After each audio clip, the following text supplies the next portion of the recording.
السلام عليكم ورحمة الله تعالى وبركاته. بسم الله والحمد لله والصلاة والسلام على رسول الله وعلى آله وصحبه أجمعين أما بعد. أعوذ بالله من الشيطان الرجيم. بسم الله الرحمن الرحيم. ولا تستوي الحسنة ولا سيئة ادفع بالتي هي أحسن فإذا الذي بينك وبينه عداوة كأنه ولي حميم. ഏറ്റവും ബഹുമാനപ്പെട്ട ഉസ്താദുമാർ, മറ്റു മുതഅല്ലിം സുഹൃത്തുക്കളെ, എനിക്കിവിടെ ലഭിച്ചിട്ടുള്ള വിഷയം മേൽപ്പറഞ്ഞ സൂറത്തുൽ ഫുസ്സിലത്തിലെ 34-ാമത്തെ ആയത്താണ്. സൂറത്തുൽ ഫുസ്സിലത്ത് എടുത്തു നോക്കുകയാണെങ്കിൽ മക്കിയായ ഒരു സൂറത്താണ്. ഖുർആനിലെ ഹാമീൻ എന്ന് തുടങ്ങുന്ന 7 സൂറത്തിലെ 2-ാമത്തെ സൂറത്തായിട്ടാണ് സൂറത്തുൽ ഫുസ്സിലത്ത് അറിയപ്പെടുന്നത്. ഈ സൂറത്ത് ഇറങ്ങുന്ന കാലത്ത് മുത്തുനബി സല്ലല്ലാഹു അലൈഹി വസല്ലമ തങ്ങളിലേക്ക് മക്കയിൻ ഖുറൈശികൾ സ്വാധീനം ചെലുത്താൻ വേണ്ടി ശ്രമിച്ചു. അവർ പറഞ്ഞു, നിങ്ങൾക്ക് ഭരണമാണ് വേണമെങ്കിൽ ഞങ്ങൾ നിങ്ങളെ രാജാവാക്കാം, അതോ പണമാണ് വേണമെങ്കിൽ ഞങ്ങൾ നിങ്ങൾക്ക് പണം നൽകാം. ഇത് കേട്ടപ്പോൾ നബി സല്ലല്ലാഹു അലൈഹി വസല്ലമ തങ്ങൾ മറുപടിയായി കൊടുത്തത് ഈ സൂറത്തിലെ ആദ്യത്തെ വചനങ്ങളായി മറുപടിയായി ഓതിക്കൊടുത്തത്. ഈ ഖുർആനിന്റെ ഗാംഭീര്യത്തിന്റെ മുന്നിൽ അവർ നിശബ്ദമായി പോവുകയാണ്. ഇസ്ലാമിക പ്രബോധന രംഗത്ത് ശത്രുക്കളുമായി നേരിടാനും മറ്റുമെല്ലാം ഈ സൂറത്തിലൂടെ വളരെ വ്യക്തമാക്കി തന്നെ പഠിപ്പിക്കുന്നുണ്ട്. അതിനൊരു ഉത്തമ ഉദാഹരണമാണ് ഈ ആയത്ത് എന്നുള്ളത്. നന്മയും തിന്മയും തുല്യമല്ല. ഏറ്റവും നല്ലത് ഏതോ അതുകൊണ്ട് നീ പ്രതിരോധിക്കുക. അപ്പോൾ നിന്റെ ശത്രുവായിരുന്നവൻ നിന്റെ ഉറ്റബന്ധുവായി തീരും. ഈ ആയത്തിറങ്ങാനുള്ള പശ്ചാത്തലം എടുത്തു നോക്കുകയാണെങ്കിൽ, നാം പരിശോധിച്ച് നോക്കുകയാണെങ്കിൽ, മക്കയുടെ തെരുവുകളിൽ നബി സല്ലല്ലാഹു അലൈഹി വസല്ലമ തങ്ങൾ അനുഭവിച്ച ധാരാളം പീഡനങ്ങൾ നമുക്ക് കാണാൻ സാധിക്കും.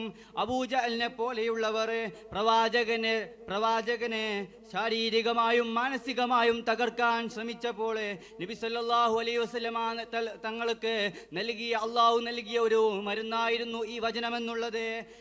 അബൂജഹലിന്റെ കല്ലേറുകൾക്കും പരിഹാസങ്ങൾക്കും നീ മറുപടി നൽകേണ്ടത് മനോഹരമായ പെരുമാറ്റം കൊണ്ടാണെന്ന് അള്ളാഹു തആല നബി സല്ലല്ലാഹു അലൈഹി വസല്ലമ തങ്ങളെ പഠിപ്പിക്കുന്നുണ്ട്. ഇത് പ്രവാചകന് മാത്രമല്ല, എന്നാൽ ഇന്ന് ഈ ലോകാവസാനം വരെയുള്ള എല്ലാ വിശ്വാസികൾക്കും ഇതൊരു പാഠമാണ്. ഇമാം അഹ്മദ് രേഖപ്പെടുത്തിയ ഒരു ഹദീസിൽ കാണാം, സിൽമൻ ഖതാക വഅതി മൻ ഹറമക വഉഫു അമ്മൻ ലലമക. റവാഹ്മദിൽ രേഖപ്പെടുത്തിയ ഒരു ഹദീസാണ്. നിന്നോട് ബന്ധം മുറിച്ചവനോട് നീ ബന്ധം ചേർക്കുക, നിനക്ക് തരാത്തവൻക്ക് നീ നൽകുക, അക്രമം ചെയ്തവർക്ക് നീ മാപ്പ് നൽകുക. ഈ സൂറത്തിലൊരു സംഭവം പറയുകയാണെങ്കിൽ, ഒരിക്കല് മഹാനായ ഉർവത്ത് ബിൻ സുബൈർ തങ്ങളുടെ അടുക്കലേക്ക് സന്നിധിയിലേക്ക് ഒരു വ്യക്തി കടന്നു വന്നുകൊണ്ട് അദ്ദേഹത്തെ ആക്ഷേപിക്കുകയും നിന്ദിക്കുകയും ചെയ്തു. എന്നാൽ ഉർവത്ത് ബിൻ സുബൈർ തങ്ങളെ അദ്ദേഹത്തെ എതിർത്തില്ല. മറിച്ച് അദ്ദേഹം വീട്ടിലേക്ക് പോയി ഒരു ദൂതനെ അവിടേക്ക് പറഞ്ഞയക്കുകയാണ്. ഇങ്ങനെ പറയാൻ വേണ്ടി പറഞ്ഞയക്കുകയാണ്, നിങ്ങൾ എന്തിനാണ് എന്നെ വിമർശിക്കുന്നത് എന്നും എനിക്ക് വേണ്ടി എന്തൊക്കെയാണ് ആവശ്യപ്പെടുന്നത് എനിക്കറിയില്ല. പക്ഷേ നിങ്ങൾക്ക് ഇഷ്ടമുള്ള കാര്യങ്ങൾ എന്നോട് ചോദിക്കാം, നിങ്ങൾക്ക് ആഗ്രഹമുള്ള കാര്യങ്ങൾ നിങ്ങൾക്ക് ആവശ്യപ്പെടാം, അത് ഞാൻ നൽകാമെന്ന് പറഞ്ഞപ്പോൾ അയാളുടെ മറുപടി കാരണം മറുപടി കേട്ട ഉടനെ അദ്ദേഹം വ്യക്തിക്ക് അപമാനം തോന്നുകയും ഉർവത്ത് ബിൻ സുബൈർ തങ്ങളുടെ അടുക്കലേക്ക് ചെന്ന് അവിടെ മാപ്പ് പറയുകയും അങ്ങനെ അന്നു മുതൽ അവർ രണ്ടുപേരും ഉറ്റ ചങ്ങാതിമാരായി മാറുകയും ചെയ്തു. ഇതിലൂടെ നമുക്ക് മനസ്സിലാക്കാം, തിന്മയെ ഏറ്റവും നല്ല നന്മ കൊണ്ട് നേരിട്ടതിന്റെ ഫലമാണ്. പ്രധാനമായും ഈ ആയത്തിനെ 2 ഭാഗങ്ങളായിട്ടാണ് പണ്ഡിതന്മാർ പറയുന്നത്. വാഗ്ദാനവും താക്കീതും. ഇബ്നു കസീർ അടക്കമുള്ള മുഫസ്സിരീങ്ങൾ പറയുന്നതായി കാണാം, നന്മയും തിന്മയും തുല്യമല്ല, അത് അല്ലാഹുവിന്റെ വാഗ്ദാനവും താക്കീതുമാണ്. നന്മ ചെയ്യുന്നവനക്ക് പ്രതിഫലമുണ്ട്, തിന്മ ചെയ്യുന്നവനക്ക് ശിക്ഷയുമുണ്ട്. മറ്റൊന്നായി കാണാം,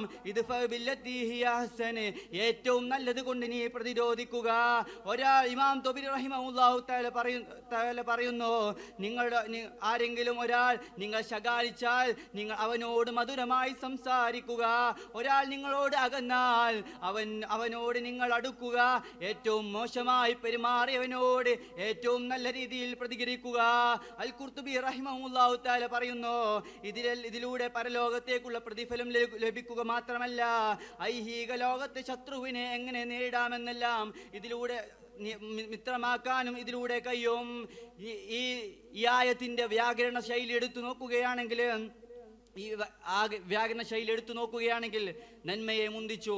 അതായത് ആയത്തില് തിന്മയേക്കാൾ അൽ അഹ്സൻ, നന്മയെയാണ് അല്ലാഹു തആല അവിടെ നിന്ന് പറഞ്ഞത്.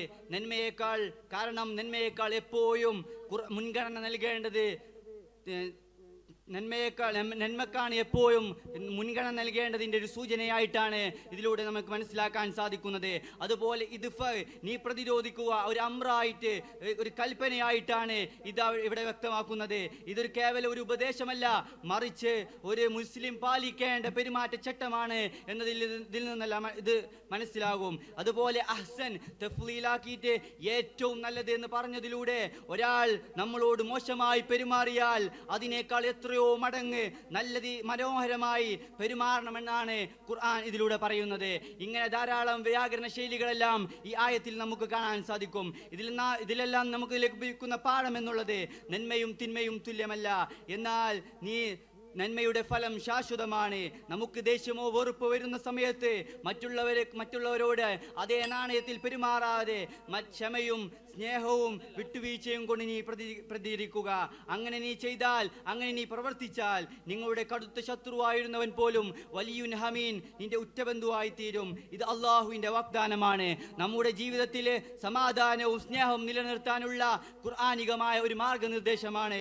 അള്ളാഹുവിന്റെ പ്രീതിയും ഇഹലോകത്തേക്കുള്ള വിജയവും ഈ സ്വഭാവത്തിലൂടെ നമുക്ക് നേടാൻ കഴിയും. അള്ളാഹു നമ്മെ ഈ ആയത്തിന്റെ ആശയം ജീവിതത്തിൽ പകർത്തി ഏറ്റവും നല്ല സ്വഭാവത്തിന്റെ ഉടമകളാക്കി മാറ്റുമാറാവട്ടെ എന്ന് ദുആ ചെയ്തുകൊണ്ട് എന്റെ വിഷയം ഉപസംഹരിക്കുന്നു.